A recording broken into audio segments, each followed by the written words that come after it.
The broadcast is now starting. All attendees are in listen-only mode. Hi, good afternoon or good morning, depending on where you're located. I guess for me, I'm East Coast, and so it's 1 p.m. here. I want to welcome everybody and thank you for attending our webinar this afternoon. I'm Ken Lader with Eye Care Leaders, and from time to time, we like to do these types of webinars, and pre-COVID and hopefully post-COVID, we'll be doing them as seminars again. And what we like to do is just educate the healthcare community on some of the latest trends that we're all dealing with during these unprecedented times. And what I'd like to do now is introduce our guest speaker for the day. And over the last 20 years or so, I've had the privilege to know and work with one of the premier consultants in the healthcare industry. Mark Anderson is a highly regarded and respected and in high demand, and comes to us today with his wealth of knowledge for healthcare. Mark, I'm going to have to turn it over to you to get started and tell everybody a little bit more about yourself. Thanks a lot, Ken. We're going to switch the slides here to show you what a little bit more about me. But I've been in the healthcare field now for 48 years. I've worked with about 26,000 physicians since 2000, really going through and helping them understand what it takes to thrive in this market around technology. But really think of me not as a consultant, but as I'm the COO of a family healthcare clinic down here in the Houston, Texas area. I also run the Certified Diabetic Center, and I'm also the COO of what's called a 100 Hands CIN. It's a new terminology, Clinical Integrated Network. So instead of belonging to a hospital system and running under them, this is an organization that the government's now certified that can basically be owned by doctors, run by doctors, but allows you to work as an integrated, separate system. Independent physicians working together. More than just an IPA, Independent Physician Association. A CIN now allows you for physicians to work independently, but work together for sharing resources and for referral management. So it's a very good system. So yes, I am a consultant at one time, but primarily I'm working as an in-house running physician offices in the CIN. But prior to that, as I mentioned, 48 years in healthcare, I was the corporate chief information officer, which is the IT guy for the whole hospital system, for 5 integrated delivery networks. It represented about 100 hospitals. But over my career, I've worked with over 300 hospitals, and as I mentioned, over 25,000 physicians. I was an advisor to many of the medical societies around technology, especially when the meaningful use got going and the EHR market kind of exploded. But really out there helping doctors with understanding the technology and buying what you need to thrive in this market. And today we'll talk a little bit about some of that stuff and some of the changes that are going to be occurring. So for the agenda today, we're going to talk about a few things, which is the next slide. You know, really, what has the effect been of COVID on physician practices? What are the issues? What are you facing? We'll talk a little bit about what keeps physicians up at night. There's been a number of surveys done by the American Medical Association and local medical societies on what are the issues that doctors are facing. We'll talk about the top priorities to recover from COVID, the downturn, what you can be thinking about doing, how can you survive in this COVID pre-era, post-era. We'll also talk some of the new technologies that are out there that's really going to help your practices. And then really get into some of the things dealing with federal regulations. What are the changes going to occur, especially after the election's over? What are we expecting in the next few years that's going to affect physician operations? So, okay, let's get into the actual session now. And again, all of these slides will be available for everybody afterwards. And if you want to post any questions, there is a chat box on the right-hand side. You can click that and actually type in any questions you might want to have that any of us will be able to answer as we go forward. So let's talk about the effect of COVID on operations out there. So one of the effects is on the hospital side. We have over 1,000 hospitals facing bankruptcy after COVID. A lot of those, 83%, are in small rural communities. How does that affect you, though? Well, if you're a doctor in a small rural community and your hospital is where you go to have cases done, surgical cases, or just have x-rays or lab tests done, that hospital may be shutting down. So a lot of the smaller hospitals are really struggling. We were hoping for that $500 billion supplement money to help these hospitals out. It has not come yet. We're still waiting to see if Congress will ever announce that kind of money coming out. But you're seeing a lot of hospitals close down. In the geographic area that I'm in, 7 of the 8 hospitals have closed in the last year and a half, partly because of operations, but then COVID really did hurt because volume is down tremendously when it comes to elective cases. And it's very hard to stay open when your volume is down to 15, 20, or 40%.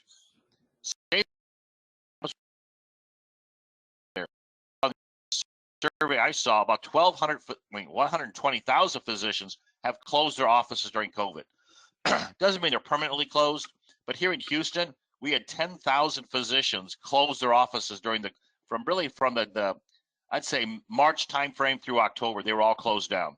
A lot of these were owned by hospitals, but they actually closed the whole office down. That means no revenue coming in, or no new revenue coming in. Of course, they can work on their old accounts receivable, but they weren't generating a lot of additional encounters or procedures. And if you have any ambulatory surgical procedures, all of those were temporarily closed down. So there's all this challenge of what do you do when your volume is down, say 40% in a lot of cases. But again, one of the challenges is the fear of the patients. Patients are scared to come back into the office. A lot of patients don't want to leave their home. We're doing a lot more televisits right now, but that's going to be changing in the near future, which we'll talk about. But patients have a fear of coming in. How do you break that fear down to get them to say, yes, I'm willing to come back into the office. I'm willing to see the doctor. And I want to see the doctor face to face. A lot of patients, especially in our practice, they don't like the telemedicine because they want to talk to the patient. They want to see the patient. They want the patient to touch them. So there's a lot of issues going on with that. The other part is, how do you connect with patients in their home? Yeah, telehealth, televisits are going on, but are you collecting vital signs when you're doing a telehealth visit? Are you actually touching the patient? Are you actually looking into their eyes, into their ears, into their throat? Hard to do unless you have some kind of remote patient monitoring equipment tied to it, which people are looking at some of that stuff. But one of my main concerns lately has been the movement for physicians to be employed in hospitals. Again, in 2012, only 25% of physicians were employed. 2020, up to 60% of all the physicians are employed by hospitals now. I like physicians to be independent from the hospital, especially our physicians. We go to 5 different hospitals. I don't want to be employed by one hospital. We can only go to one location. I like the flexibility going wherever I want to go as a physician. So again, we got to keep that option open. We got to find a way that independent physicians can stay operational and still make enough money to have a nice life, take care of their kids, and a nice retirement plan. But if you go work for a hospital, it's a little bit more challenging. They kind of control what you do. So I'm trying to find ways, and part of this seminar is to help doctors figure out how they can stay independent. The other big problem we've been running into ever since, I'd say, last 4 years, partly under Obamacare, but a lot of other kind of things, is that the percentage of payment coming from the patient has increased tremendously. In 2010, the average practice nationwide, only 8% of the payments came from the patient. Now we're almost at 30% of the payment has to come from the patient because of high deductibles. We are very good at collecting from the insurance companies because it's all electronic. Collecting from a patient is much tougher. Our staff have a hard time collecting from Mary Jones down the street because they go to school together, or their kids go to school, or you see them on the soccer field each day. We have to find better ways of collecting from the patients because their deductibles are so high now. A lot of deductibles are going $5,000, $10,000. Most cases, the insurance companies are paying nothing because it all goes to the deductible. We have to find better ways of collecting from patients, especially during this COVID time when the patients aren't even coming into the office. In our case, we don't have remote ability to pay online. They can't pay their bill online. So we have to send them a bill, which they ignore. They don't come into the office, we can collect. It's making it much harder to collect that money. So let's talk about some other effects of operations. I'm not sure how big of effect has been for your practice, but in our practice here in Texas, we have a challenge in getting our staff to come back to work. Right now, because we are paying the extra $300, the state's taking that other $300 from the government. Our employees can stay at home and make $19 an hour. In most cases, our office staff and our MAs, we're paying between $15 and $18 an hour. So they can make more money staying at home and not coming to work. And all they have to say is, it's COVID, they get unemployment. They don't have to be fired. They can quit their job. I'm just on hold right now. Because of COVID, the unemployment will actually approve it. But how do I get staff to show up if they make more money staying at home, especially with schools closed? I know I just heard yesterday New York closed all their schools again. Daycares are closed. So what do you do with your kids? You can't ship them somewhere. They have to take care of them. But if you're paying less than unemployment at $19 an hour makes it very hard. In our office, we are down 70% of our office and MAs don't show up for work anymore. We've had to go out and contract with outside contractors at $25 an hour to get them to come in, And they really don't know our practice. We want our staff to come in. We're trying to find ways of getting our staff to come in, even though we pay them less, and trying to get the physician's wife, who kind of runs the practice, get her to agree to pay more. It's been pretty tough right now. But again, our volume is down 40%, not because we don't have the patients, because we don't have the staff to actually take care of it. How can we move more of this work to the outside of the practice? Obviously, all the billing stuff can be done, but what about pre-authorizations, referrals? Can't we do a lot of that remotely? We don't have to have the person sitting in the office to do it, especially today with automation on the practice management, registration, scheduling, eligibility, and there are a lot of practices fully using EHRs. A lot of that information is already in the computer. You can work from home. There's ways of doing that. The other one is telehealth, as I mentioned. Telehealth's a really good way of visiting with the patient. The challenge has been reimbursement's going to fall back to $30 a visit, probably in January. Right now, we're getting paid $110, $120 per visit. Let's go ahead and do a telehealth visit. One of the challenges we have faced, and because I also do a lot of expert witness on malpractice cases, is that the number of malpractice cases against doctors are starting to increase now because we're missing things. We're not doing vital signs. We're not looking into their eyes, their throat, their ears, and everything else. We could be missing stuff because they're not coming in for a full visit, and patients aren't coming in all the time.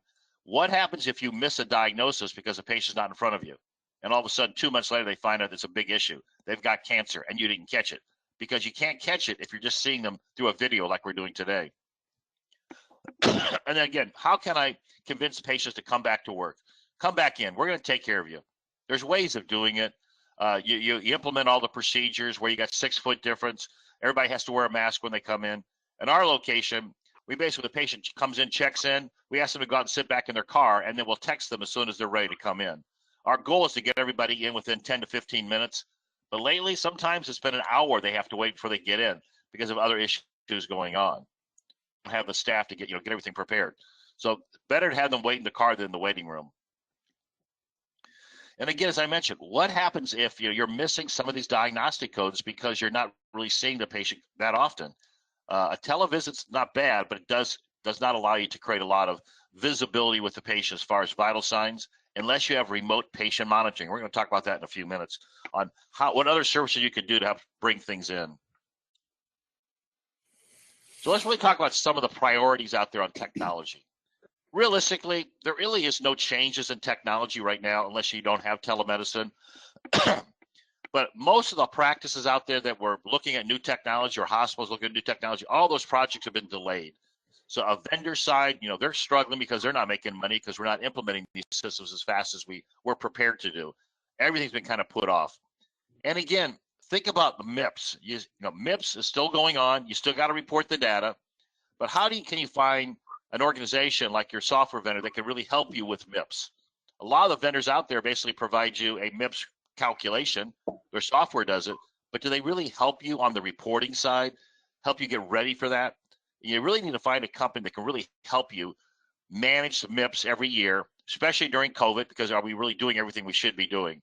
Basically, it's not a one-time a year looking at printing reports. It's more of an ongoing process to help you make sure you're going to meet all the MIPS requirements, because you could be losing 8, 9, 10% of your revenue, especially if you don't meet the Medicare requirements or the new Medicaid requirements. Now, there's some new technologies out there that people have talked about for a long time. Find a full service RCM vendor to help on collections. Again, outsourcing a lot of that work is definitely beneficial. It's definitely, especially during COVID when you can't get your staff to come in. I have 4 billers in our practice. 3 of them are not coming into work anymore. I got to find a way to offset that, by allowing them to work from home, or finding a full service outsourcing company that can help us do the collection work. Yes, it's easy to send the claims out pretty easily. It's easy to follow up on a lot of the claims, but denials, pending cases, and trying to collect from the patient is a very time-consuming process you really need help on. That, and if you do auto accidents, personal injuries, or workman's comp injuries, again, most of those are paper-based claims still. Sometimes it's good to get an outside company that has full RCM services that can help you with that collection work. They can also help you on better preparing for front-end patient collections. Yes, we collect the copay, but if somebody's coming in, they have a $5,000 deductible, are you collecting not only the copay, but anything else towards that deductible? Or do you wait for that claim to be paid where they didn't pay anything, it all went to the deductible, then you try to collect for the patient, and now you're waiting, taking you 6 months, if you're lucky, to get paid for a procedure you did in January, you get paid in August. Better ways of collecting that money from the patient up front. That's what you got to look at doing. Not only the copays, especially at the beginning of the year with the deductibles. Insurance companies aren't paying the majority of those claims anymore. It's going towards the deductible. How many of you are actually using front-end estimators in setting up payment plans? So based on the patient coming in, we know you've got a $1,000 deductible or a $2,000 deductible. How can you set them up on a payment plan based on what they're going to have to pay with a, what we call an early estimator, front-end estimator that helps you figure out what are they going to have to pay based on all the factors of the insurance plan. Getting a program like that set up with your revenue cycle company can really help you figure a lot of that out. And then I call it enhanced denial management. Most of the software gives you a listing of all your denials, but it doesn't eliminate the denials. You need a product or a service that can help you analyze those denials, find out why claims are getting denied by insurance plan based on the denial reason, and then figure out how you can eliminate the denials.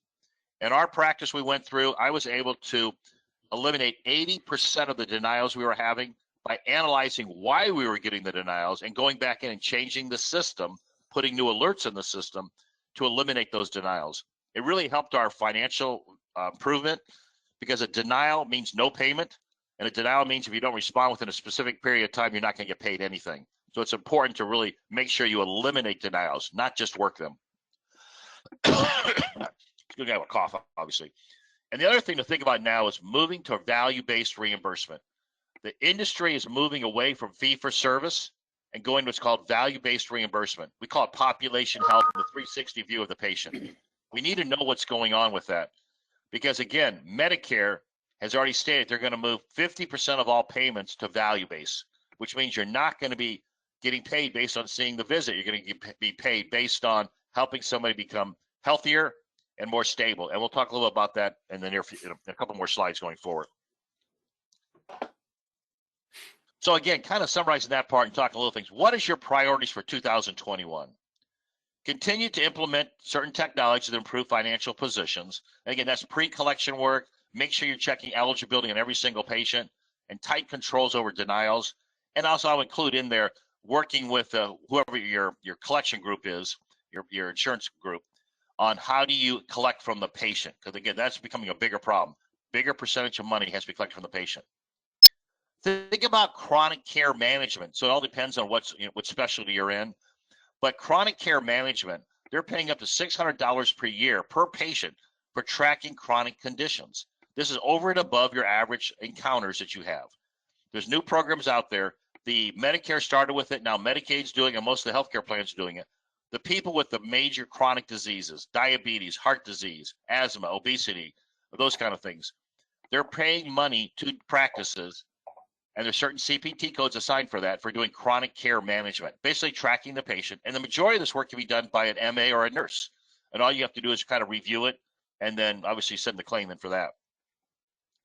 Connecting the patients at home, remote patient monitoring. We started a program with a company out there that actually helps us. They actually provide the devices in the home for the patient. It could be scales, it could be blood glucose, it could be things that do the temperature or their pulse and respiration, but they provide the equipment to the patient for free in the home, especially if they're Medicare patients. And then that equipment is tied to a Bluetooth device that we actually get that information sent right to our practice. So I get to follow the weight of a patient, their vital signs of patients when they're at home, and we can have it done every day, lunchtime and dinner, or every hour. In the case of blood glucose, we have it done every 5 minutes. That information sent to our care coordination product that we have within our billing system, and our nurse monitors it. And the system tells us only we get an alert when it's abnormal. If everything is normal, it doesn't bother us. We get the data, but we don't we don't get any alerts. We only get alerts if it's abnormal. Patients no longer within that care plan that we had set up for them. And we're getting additional $800,000 a year for, for monitoring these patients at home. We talked about front end capture of patient clinical information. There's a lot of technologies out there that allow the patient to fill out the information online before they come in. But most of those are stagnant forms. Here's the form you fill out. How are you feeling? It's a stagnant form. The questions don't change based on their prior answers. There's technologies out there now that allow the patient to fill out all their information online. And we actually have it where the patient comes in, they check in, they got their phone. We send a message to them, they pull up their phone, and they enter in their social, family, and medical information. But they also do review systems and HPI. And then all the doctor has to do is import that in, and then the doctor reviews the data. But it cuts out 63% of the data entry time by allowing the patient to do their own data entry. Now, these are simple products that can be added to your product right now that you're using. Let the patient fill out the information. They're the cheapest form of data entry. You don't have to fill it all out. Let the patient do it, and then you review it, confirm it, make changes if what you think it needs to be done. But it really definitely helps. As I mentioned, we're going to talk a little bit about value-based reimbursement, and we talk about the 7 levels, and we'll talk about the 4 through 7 a little bit later. But also very concerned for a lot of practices. Will you merge with another practice, join the hospital, or will you stay independent? I like doctors to stay independent. So I've done a lot of projects in the last 3 years. We're merging a 3-doctor practice with a 5-doctor practice. We've done a lot of those kind of mergers. They work together. But trying to get multiple practices to really work together in one clinical protocol is kind of tough. I like staying independent, or at least merging with other practices to become larger. You have the option of joining the hospital. But again, as a hospital executive for 20 years, I know how it works on the hospital side. It's all about the hospital. We don't really necessarily protect the doctors as much. We're concerned with them, but it's all about the hospital. I like doctors to stay independent so they don't have to worry about what's going on in that hospital setting and what their priorities are. So there's some other things where terms that you may have heard about, and I want to kind of talk about these. Cloud computing. Everybody talks about cloud computing. You need to move to that. You'll get vendors calling you and say, oh, you got to get rid of your product. You got to go on the cloud. Well, realistically, a lot of the products are already on the cloud, but all they're called is remote hosted. Through a cloud, an internet connection, you can access the data remotely in a vendor's office or someplace else, accessing your software product. You don't have to have the servers in your office, especially for smaller practices. The servers have to be upgraded every 3 to 5 years. You have to upgrade your from Internet Explorer to something new. So sometimes it's better just to allow the vendor to host all your product. But if somebody says you have to move to a cloud product, cloud is just a terminology. Basically, it's allowing you to access your patient database remotely. And the nice thing about that is that they update all the hardware for you. They update all the operating systems. Anytime that there's an upgrade to the software, they automatically do it for you. Let the vendor keep your product updated. You don't have to keep everything internally. Back in the 80s and 90s and the early 2000s, we had everything in our offices, all the computers there. But going forward, let the vendor handle a lot of that for you. Because again, sooner or later, you're going to have to upgrade your hardware to something a little bit better. EHR replacements. People, the surveys out there show that 38% of the doctors are not happy with their EHR products, but less than 1% actually change it. And most of that's because of mergers and acquisitions. A 3-doctor practice on one vendor merged with a 5-doctor practice on another vendor, and we want to have everybody on the same product. It makes a lot more sense that way. So there's not a lot of EHR replacements really going on. But again, think about it, but make sure you look at the total cost for converting over if you decide you do want to change. Sometimes it's a really good option to change over to a better product, especially with a lot of these smaller EHR vendors going out of business. Last year, 230 EHR vendors went out of business. So you could be on a product that may be gone next year. Hopefully you're on a product that's going to be around for a long time. But if it does have to change, what do? Get prepared on what happens. Because one of the challenges is you got to have a strong company that's going to help you convert your old data over to a new system. How do you do that? Because what you don't want to do is have 5 years of data on one computer system. You go to a new EHR and there's no data there. You got to start from scratch. But vendors can help you merge that data over. But really talk about what are they going to do. I had one client buy a system. The vendors, oh, we'll merge all your data over, no problem at all. All they brought over was the patient's demographic information. No EHR data, no insurance data, no prior claims. So, we started out basically by scratch, but the vendor said they did, but you got to go into a lot more detail. What are you going to move over and how are you going to do it? There's also a whole big push towards physician-based PM and EHRs consolidated with hospitals. The hospitals want you to be on the Epic system or the Cerner system. But again, those products are very good for the hospital, but they're really not that good for specialty practices. So if you're a specialty practice, most of the time you'll find out that the hospital-based products are not as good as the one you would find that are basically sold specifically for physicians. Now, Epic is more used by anybody else right now, but again, it's a good product, but does it meet your requirements? Is it easy for you to use? Does it meet all of yours? Always look at that before you decide to use a product that's offered by the hospital. In cybersecurity, everybody keeps talking about it. Another thing is blockchain. People don't really understand it yet. I think the vendors have to find better ways of helping people understand what is cybersecurity, how does it identify incidents, and how do you protect it? And another word called blockchain. What in the heck is blockchain? People are throwing out these terms and they're not explaining it. But these are things that are really losing priorities right now. Health information exchanges are kind of going away. Big data is a term that a lot of people are talking about. But what does that really mean? These are terms that people are talking about from the technology side that most doctors are like, I don't know what you're talking about. And realistically, you don't have to worry about most of these things right now because there's not a lot really going on, especially during this COVID epidemic. Going to the next section. We really want to talk about physician priorities. And this is the survey that were done by multiple medical societies. It said, what keeps doctors up at night? What are your issues that you really want to face? And how do you handle those? And we're going to go through the top 10.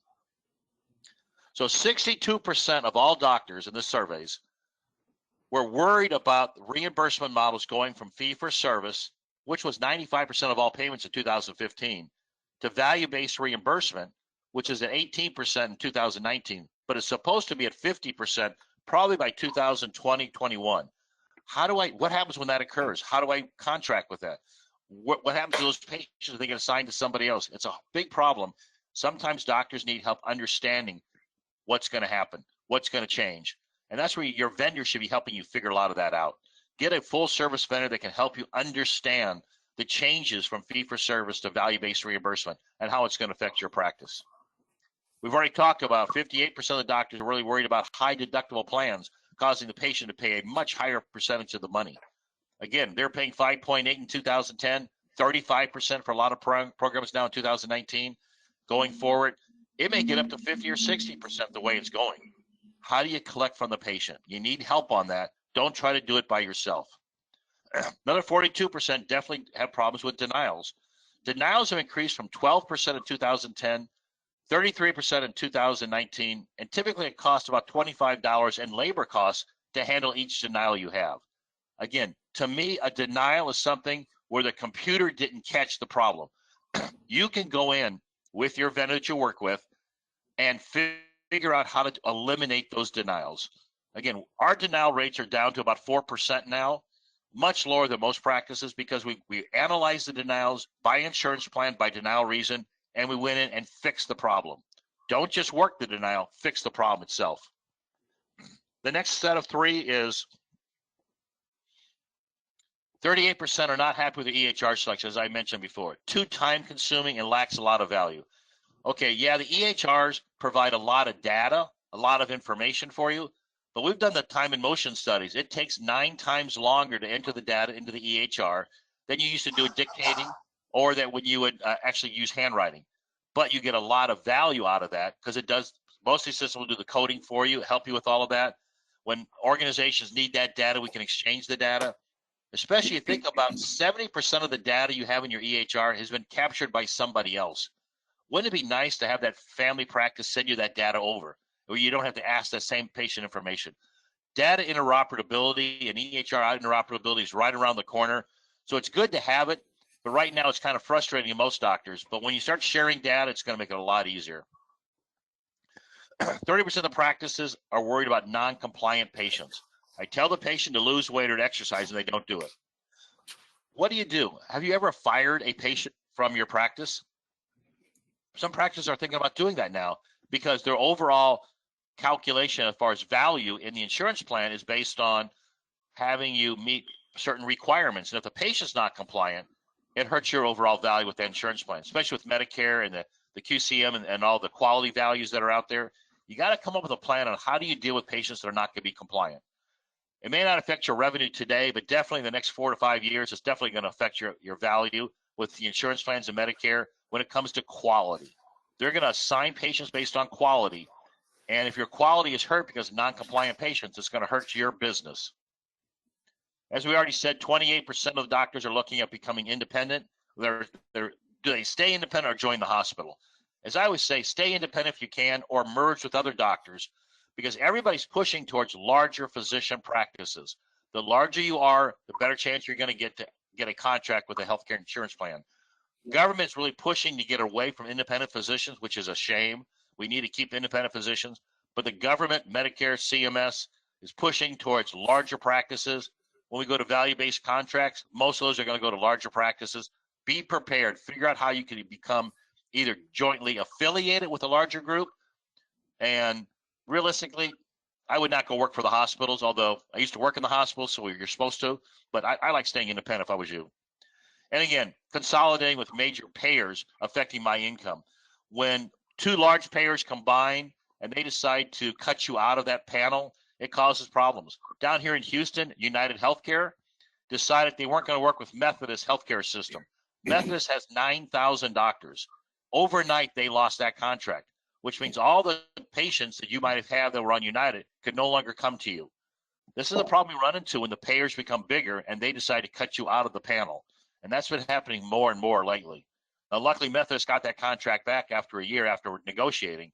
But the healthcare plans are working together to make it tougher for you to get good contracts with them. They're cutting their reimbursement, making it tougher for you to get paid because they're consolidating down. And again, you look at the top 5 big healthcare plans, they have about 70% of all the population today, so it's making it tougher. The last 3 items that we're facing today, cybersecurity is a major issue for a lot of practices. They don't understand it. They think they're protected. They really aren't. I've got about 30 practices I'm working with that got hit by cybersecurity. One practice in particular, a cybersecurity threat got in, and they went and deleted 29,000 patient records. They didn't steal them. They just deleted them. The practice didn't realize it for a week that patients were deleted out of their database. By then, their backups were no good anymore because they only kept a 7-day backup. But all those patients' records are now missing. You know, what do you do with that? It's not like they stole it. They're no longer in your database. I pull the patient up and it says, see clinical record, and you click on it and it says, patient can't be found. The patient's demographics are still in there, thank goodness, but there's no clinical records. And this was a pediatric practice. We lost all their immunizations, all the medications they were on. And they've been using the system for 10 years. They lost about 40% of all their patient population. The records were missing, and they had no backup of it because it took them a while to figure that out. 12%, which I think is kind of interesting, only 12% are worried about meaningful use requirements. You know, what's happening with the incentive plans, the MIPS and the MACRA, but mostly MIPS. But again, you got to be concerned with it because it can affect 9% of your revenue from Medicare starting next year. So you got to be concerned with it. But people are not, 12% are concerned, but most people are not concerned with it. I got a lot of practices that could care less about the meaningful use, the MIPS data, but you're losing revenue because of that. The other problem we found is that we have the same problem in our practice. We have some certain doctors that are not coming to practice anymore because they're older doctors that are afraid of COVID. I'm trying to hire PAs, nurse practitioners, clinical coordinators. It's hard to find those people. We put ads in Indeed and some of the other programs, but it's hard to find good qualified people that want to come to work right now. And we need PAs and NPs to help supplement when the doctors are not, can't see the work as much. A lot of our practice right now, we start at 1 o'clock in the afternoon because the doctors limit on their hours. Why can't we see patients from 8 to 12? Because we have no clinicians to do it. I need to find people that can really help. Excuse me. I hope it's not coronavirus. Hope it's just a slight cough going on. So one thing I want to do now is kind of turn it over to Elisa to really kind of talk about what certain things you can do about building your practice a little stronger, dealing with, your social stuff in the organization, connecting with the patients. So Alicia, can you talk a little bit about what Practice Builders is doing to help practices really improve their operations? Thank you, Mark. Yes. So Mark mentioned many things that keep the physicians awake at night, with revenue being the loss that was mentioned over and over again.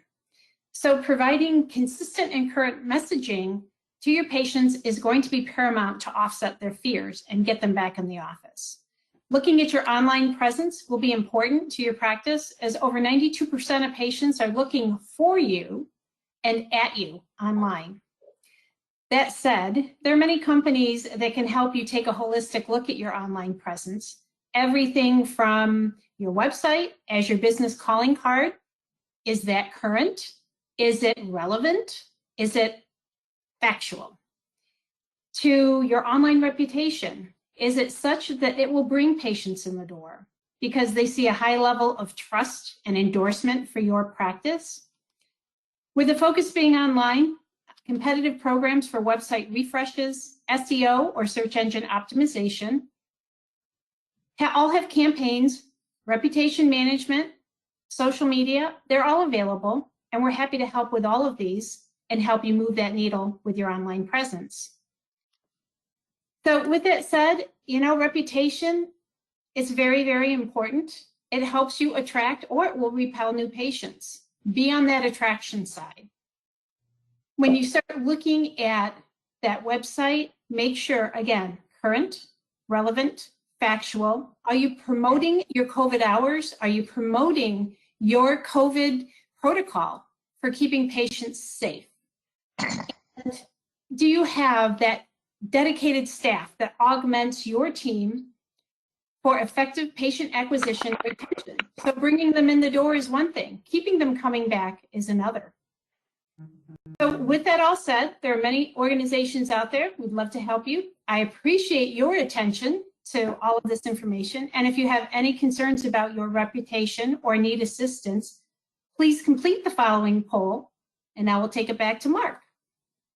All right, we're going to go to a real quick poll right now, keep it more interactive, where you can go in and actually answer the questions about, do you have concerns about your practice reputation, either online or offline? And if you would like to speak to a practice reputation and visibility expert, this is a yes or no answer, just real quick. If there's a concern you have, you just want to talk to somebody about how you can go about figuring out how to improve your visibility out there. We'll just take a second or two for everybody to do that. And as you finish the poll, the next thing we're going to kind of move into, we're going to have a little discussion about what we're going to do about full revenue cycle management. And Matthew is going to talk a little bit about what they're helping practices on improving the overall reimbursement models that you have by having somebody on the outside help you with your revenue cycle processes. And in most cases, there's 13 steps to the revenue cycle management process. You do certain things and the practice can do those certain things, and then the outside vendors can help you with it. So Matthew, tell us a little about what you guys are doing. Hi, definitely. Thank you, Mark. Hi, everyone. I'm Matthew Pfeiffer. I'm a Senior Solutions Manager here at Alta Medical Management. As a very brief introduction, we're one of the leaders in revenue cycle management or medical billing, and have been since around 2006. Just kind of touching on what Mark was saying here, you may or may not be aware that the cost of care that goes uncompensated for practices has more than doubled in the past 10 years. Now, that statistic may or may not surprise you, but in my role, I continually connect with practices who are surprised to learn just how much they're losing in potential revenue. Most often, it's a case of you don't know what you don't know, right? Now, to increase a practice's potential bottom line, we sometimes determine that it's only minor adjustments that need to be made, and that's a great thing.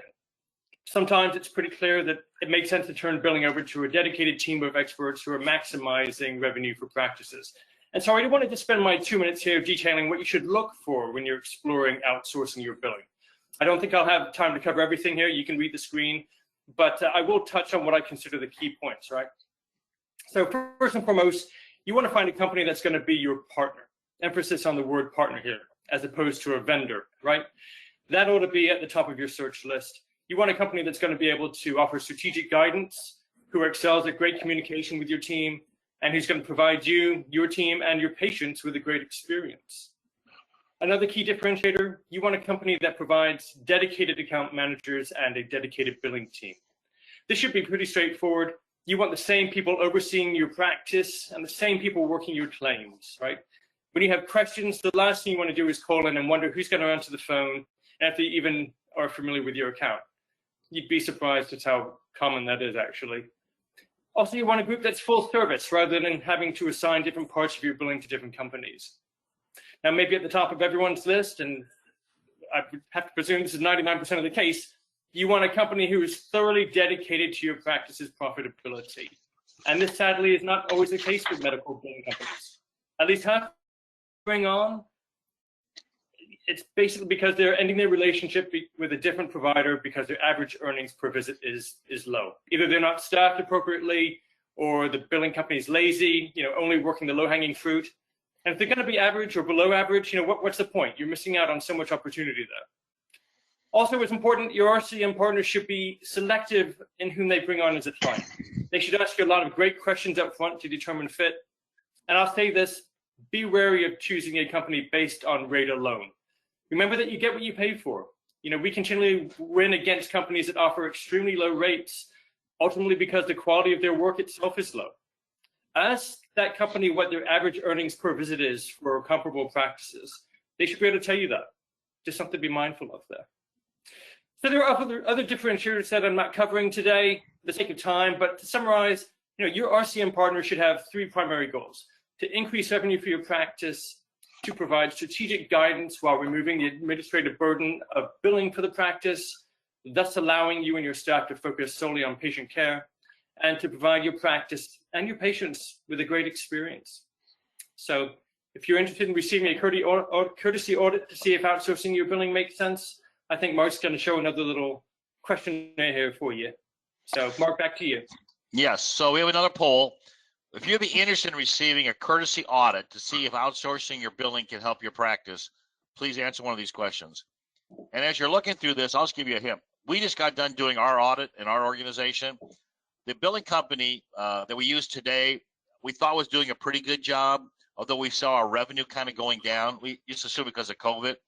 We had an outside audit done, and they found we are losing about $10,000 a month in actual collections because the current vendor we had was not following up on overdue claims, and they were way behind on filing on denials. So we were losing $10,000 a month in actual collections over the last year because the billing company wasn't doing as good a job as they used to. Then we found out the billing company that they had cut their staff back, and they only had a part-time biller handling all of our accounts. And we have 8 physicians. And there's no way that a part-time outsourced biller can handle all of our charges, all of our payments, do all the denials. They never told us it went from 2 people down to a half-time person. And that's one of the reasons they were way behind on everything. And on denials, if you don't follow up on them, you don't get paid. And those are gone. So obviously, we decided to switch vendors because of that. But without that audit, we would not have known that was the problem, because the vendor we had was saying they were doing everything. It was perfect. And they weren't. Okay, we're going to move to the next section now, and really going to kind of talk about what's going on with the MIPS. And we have Laura's going to talk a little bit about, are you sure you're ready for MIPS? Do you know what's going on with MIPS? There's a lot of confusion with that. The rules change every single year. And Laura's going to talk a little bit about what her company, MIPS company, is doing when it comes to helping practices with the MIPS reporting. Laura? Laura, you're on mute.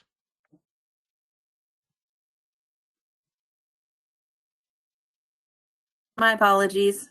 Thank you. Thanks, Mark. Yes, I'm the MIPS Assurance Team Lead for iCare Leaders, and I also manage their ONC certification program.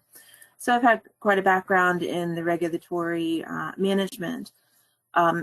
So as we all know, CMS mandates that all Medicare Part B providers that meet specific eligibility requirements participate in MIPS, or they will have a negative payment adjustment. So even in this year where COVID has negatively impacted the ability to see or treat patients, MIPS goes on, and providers are still expected to report unless they file an extreme and uncontrollable circumstances exception form. And even then, it is important to include evidence of how and when COVID affected your practice in the audit file. But what is considered to be that evidence, and how do you know when to file, and where do you file the extreme and uncontrollable acceptance form? Most importantly, how is the provider and their staff expected to keep up with this constantly changing and very intricate payment system from year to year? Statistically, about 70% of physicians find MIPS to be very complex and hard to understand, and half of providers surveyed in 2017 reported that they spent at least $40,000 per physician per year to keep up with the various aspects of their MIPS compliance. So in order to reduce the strain on human and financial resources and increase their chances to score in the top tiers of MIPS, many practices actually recruit a dedicated expert to help them handle their MIPS compliance. So before the performance year, the role of that expert would be to educate themselves on any MIPS rule changes that directly affect the practice, and then they will relay that information to the staff and the physicians, of course. Then they will also consider the size and the scope and the area specialties, other factors, and then use that information along with comparatives of previous year scoring and performance to create a game plan that will work for the upcoming performance year. So in that game plan, they'll optimize the workflows to help meet the MIPS performance measures and excel at them. And they will identify improvement activities that will actually benefit the practice instead of just being busy work. And they will provide guidance on how to benchmark and document those activities. And the expert will also help to protect the practice against an inevitable CMS audit by making sure the proper evidentiary documentation is being collected and stored in their audit file. So once the performance year is ended, the expert turns their attention to attestation and verifying the final score, looking at the payment adjustments, and then if needed, submitting a hardship targeted review or appeal request, as well as handling any pre or post payment audit compliance. That would all fall under the MIPS expert role. So in order to participate with MIPS, there's obviously quite a bit to keep up with, but if you put it in the right hands, the results are evident. In 2019, MIPS mean score was 85.5 out of 100 possible points. Small practices actually fall below that average with a score of just under 69 points. In my experience, a MIPS expert will typically help their practice to become exceptional performers, and their scores average above 96 points. And they're also instrumental in the ability for the healthcare provider to return their focus back to their patient where it belongs. Thank you very much for your time, and we can open that feedback poll. Okay, so this is our last poll for the day. Do you have trouble testing for MIPS or don't understand it? Would you like to speak to one of the MIPS experts to see how they might be able to help you? Just answer yes or no in this case. Again, with our practices, we've had a hard time understanding, what's going on with MIPS, because it's not just a one-time reporting. You have to have somebody that can really help you throughout the year, checking to see how you're doing. What are you doing? What are you not doing?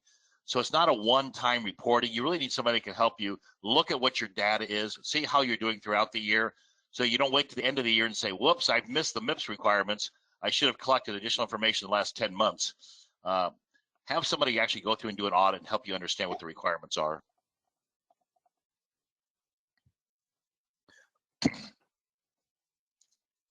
And as we finish about that, we're going to go into another section, and this is going to be very brief because you will get access to all the slides going forward.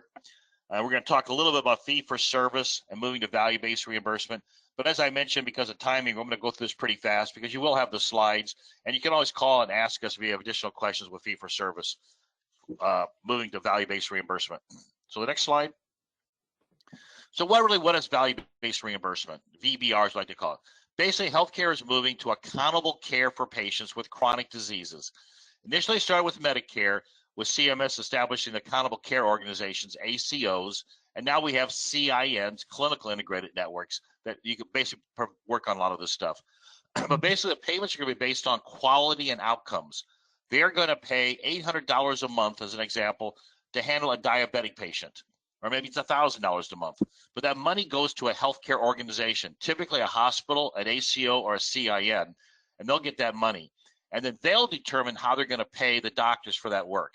So you want to make sure you're part of those organizations. Otherwise, you can lose patients, because it's kind of a capitated amount that the government's paying, the insurance companies are paying for this. So you got to get ready, but it only represents 37% of the population that has a chronic disease. That 37% of the population generates 73% of all US-based healthcare costs. That's what they're trying to do. They're trying to find ways of cutting costs for people with chronic diseases. It doesn't affect at all the relatively healthy patients. The 67% that are healthy, same thing happens. But people with chronic diseases is a big issue. So if you're seeing people with heart disease, diabetes, obesity, issues with their blood pressure, you might be affected by that. Next slide. And it really comes down to, look at this, back in 2015, January of 15 is when the government announced they're moving towards this new program. And the little arrow there says by 2016, they were saying 30% of all payments are supposed to move towards value-based reimbursement. Realistically, we are, and then they're saying by 2018, 50% of all payments are going to be moved towards that. Well, we're in 2020 now, and probably many of you have even heard about value-based reimbursement. It's about 8 to 9% of all payments are based on quality and reimbursement right now. The big issue has been, which is kind of interesting, the government can't move money from fee-for-service to value-based, because it's a separate program, until the federal government approves a final budget. This is the government budget. We have not had a federal budget in about 8 years now. We keep doing continuing resolutions. But as now the Congress is kind of staying the same, Senate, we don't know what's going to happen. We have a new president coming in.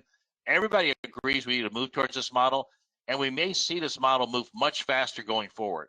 So even though in 2015 they said they're going to move towards this program, 2018 is very little percentage right now. But 2021 going forward, we're going to see dramatic changes in reimbursement away from fee-for-service, going to value-based reimbursement. No matter what, you need to get prepared for it, learn about it, find out what other groups are doing in your area. It's a big concern for a lot of practices because, again, there is no billing going on. You're going to get paid a flat amount per patient per month to keep them healthy. If you don't keep them healthy, you lose money. If you keep them healthy, you make money, maybe even a little bonus. But it's going to totally change the way we do things, because most people don't know how to keep people healthy. We know how to take care of sick people. And the important part of all of this is data exchange. People keep talking about sharing of hospital data with the physicians. Okay, that provides about 10% of the value. I want that data from the physician office, from the hospital. 25% of the value in keeping people healthy comes from physicians sharing data with the hospital. But 65% of the value of keeping people healthy is about sharing of patient data between providers and getting that information from the home. It's not the hospital driving this. It's physicians to physicians, primary care talking to the specialists, specialists and primary care talking to the patient in their home. We need to get that data. To keep people healthy, we need to interact with other doctors and the patient, not necessarily with the hospital. But most of the money is going to go to these hospitals to run these programs because they're bigger organizations. They have a bigger catchment area than individual practices. But get prepared for it. Start learning about it. And we're not going to go through all the slides today because we don't have a lot of time. But this is the kind of the stuff you have to think about. You have to have all of these functionalities within your practice. And when you get a chance later on, review the slides and look at these functions. Do you have all of this in your practice today? Do you have risk assessment based on social, economic, and behavioral determinants? There's a lot of things you have to have, but these organizations can help you figure this stuff out and provide you the technology for it. Next slide. So the other thing I want to kind of talk about is reducing costs. As you move forward, you got to find ways of reducing your costs in your practice. Reducing your costs for collecting payments, more data entry to proper qualified staff, letting your MAs or the patients enter a lot of this data in. As we mentioned already, consider outsourcing insurance follow-up and pre-authorizations and referral management. Let outside groups help you with a lot of this because it's harder to do when you don't have enough staff to do it. Increase your social media activities. Let's get more patients willing to come into your practice because they think you're rated #1 in that geographic area. And really increase your content, your health content on your website. There are ways of providing additional content on your website without doing a lot of work. There's programs out there that can help you with a lot of this. And you're looking at finding ways of really improving reducing your costs, looking at the best products. Again, it's all about the revenue cycle side.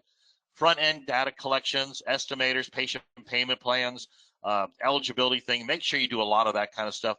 Find better ways of doing it. Work with other vendors on that. Registration, scheduling, charge capture. We all do that today. There's maybe some improvements on that, but it really gets into the front-end side of collecting and the back-end side, making sure those payments are posting correctly, denial management's handled, and that you're collecting better from the patient. So it's really the front end, a lot of things that we'll look about, and the back end. Top product categories going forward, as I mentioned, comes to the summary. Enhanced telehealth, connecting to the EHR. Think about value-based reimbursement with risk stratification, so you can see everything going on with the patient. And start thinking about remote wearable technology. As I mentioned before, you can get up to $80,000 a year more in reimbursement if you have some kind of remote patient technology that you're reviewing the data with.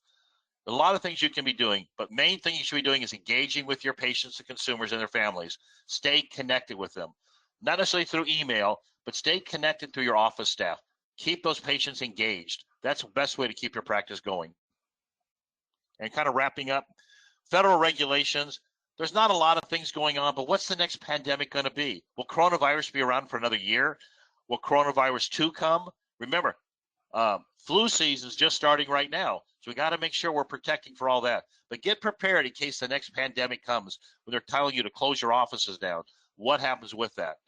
Tracking of COVID within your facility. How do you make sure you're doing well with all of that? And interoperability, connecting with other providers. You got to look at that as being very important. So these are kind of things that are going on, but don't also worry about medical necessity. More and more healthcare plans are denying claims because they're saying it wasn't necessary. It's all about your clinical documentation, your EHR. If you want to get paid, you got to prove that it was necessary. You can't just order a test and say, I want it done. The bottom line with all of this, practices are suffering because of COVID. Nationwide volume is down 50% of your volume is down nationwide. You may be doing better than other practices, but a lot of practices did kind of close down. Getting staff to come back to work is hard. The vendors out there can really help you figure out how to do some of these things. High deductibles are really changing how you get reimbursed. Reimbursement slowing down.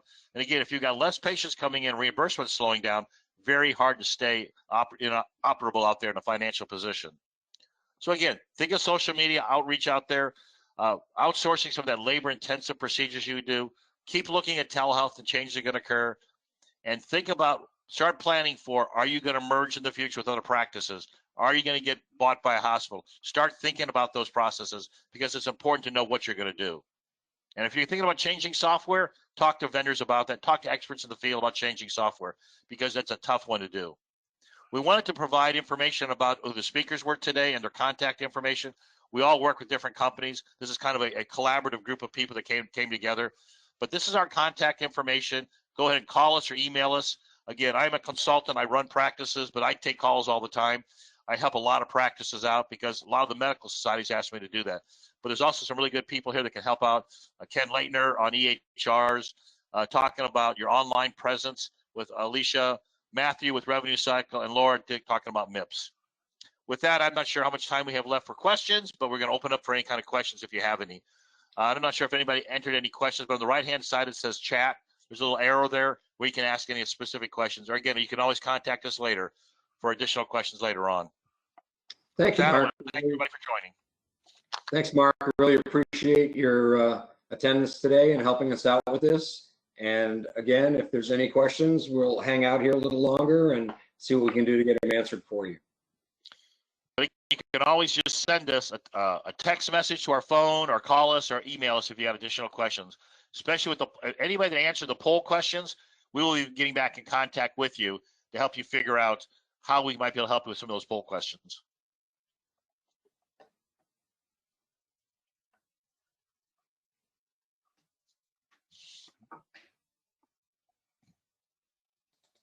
I don't see any questions coming in right now. I know it's right at 1 o'clock where the session is supposed to end. But again, if you have any questions, just email us. Ken, any final statements? No, just I appreciate everybody's attendance here today, and please feel free to reach out. Here's our information. Anything we can do to help, and we look forward to working with you if we can help in any way. Thank you for your time and attention today, and we'll look forward to speaking with you at some time in the future. Thank you very much. Thank you.